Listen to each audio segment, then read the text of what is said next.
Right, how are you feeling about the weather at the moment then? What do you make of this? These temperatures over the next couple of days are around 7 to 10 Celsius above average for mid-July. The climate is getting hotter, that is a fact. What are you doing about it though? Are you making any changes? And could theatre productions be the answer to getting the climate message out and across, to people? Is that the way to share that message with people? Well, Michelle Smith is director for Bringing the Outisde In, which is in Southampton, Tuesday next week, and can tell us more about this message. Hi, Michelle. Morning. Hi, Lucy. Let me start. Well, before we talk about the production, then, tell me about the young creatives who did research on air pollution in Southampton. What did they find out?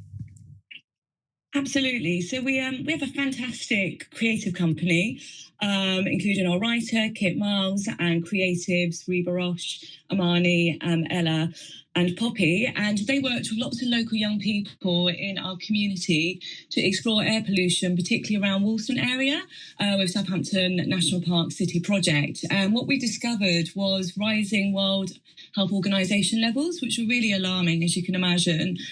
We took our air monitor out, which was really interesting, and kind of looked at the hotspots around the town centre. But most importantly, how nature could also kind of decrease and improve air quality. So that was really interesting at the same time. Okay, so you went out with that air monitor and you took the hotspots. So where are the hotspots in Southampton that you found with that monitor? Well, particularly in the Walston area, it was mainly in the town centre where there was sort of heavy traffic flow. But the community there had created little community garden patches. It was really lovely.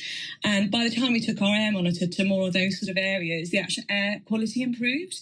So it really shows that nature can support and improve air quality, which is one of the messages that we're tying into our play as well. So, it was quite alarming, as you can imagine. And I suppose the biggest concern, biggest threat is to health as well. BBC actually released a report earlier this year talking about how it really affects young people and their respiratory health, which again is another thing that we're tackling as well. Okay, wow. Yeah, I mean, these young people with the monitors getting those results in the areas that they live in. And also, I know you do work at Southampton Children's Hospital as well. So share what you've seen with your interactions with young people and respiratory problems. Yeah, absolutely. So I had the privilege of working with the hospital during the pandemic as part of a programme called Regeneration with Southampton Children's Hospital. And I worked with a lot of young people with cystic fibrosis or different respiratory conditions. And through the pandemic, obviously, they were shielding and they were shielding from their family as well.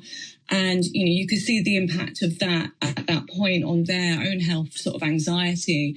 But I think as we slowly progress back into normality, again, things like rising air levels, I know are definitely a concern for people that have cystic fibrosis or really bad asthma. So again, that correlation between health and climate is, it's a thing to talk about. It's really important to talk about. And you've taken all these things that you've found out about, all this research that you've done with the young people, what you do at work as well, and you've weaved it in to your show, which is called Bringing the Outisde In, which is something so real. I mean, that's really powerful, isn't it? Weaving that into theatre. Yeah, absolutely. And the title itself kind of explains what we're exploring, which is this character, unfortunately, does have asthma and has been kind of housebound for about 6 months due to climate anxiety. And the writer, Kit, has done such a brilliant job of weaving in this fantasy element of where the character meets Yearnigate, which is the guardian protector of the New Forest. It's part of folklore. And the idea is that the character, I won't give too many spoiler alerts away, but the character becomes comes into nature through this kind of fantasy storyline. And that kind of reminds the character of the importance of nature and green spaces and how it can support our health and well-being. Okay, so you're doing this is the power of theatre. But I mean, does the theatre speak to everyone? Is theatre just for the privileged? I don't think it's necessarily completely for the privilege, but one of the things that we've noticed is that a lot of young people, and this is why I set up the organisation, can't afford to go to the theatre, and that could be the cost of the ticket, and sometimes because of the travel. So the New Forest National Park, as part of the YouCAN Youth for Climate and Action Nature Scheme, have got this brilliant access bursary, which we've been using, which means that we've been able to offer free tickets to our local community so that young people can get into the theatre space and have that first experience.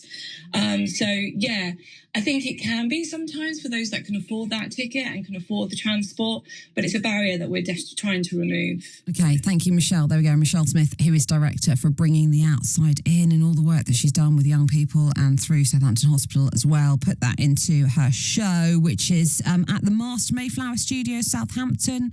Next week, 15th of July, 2 showings. There's one at 2 o'clock and there's one at 7 o'clock in the evening. Right, 7:23 now.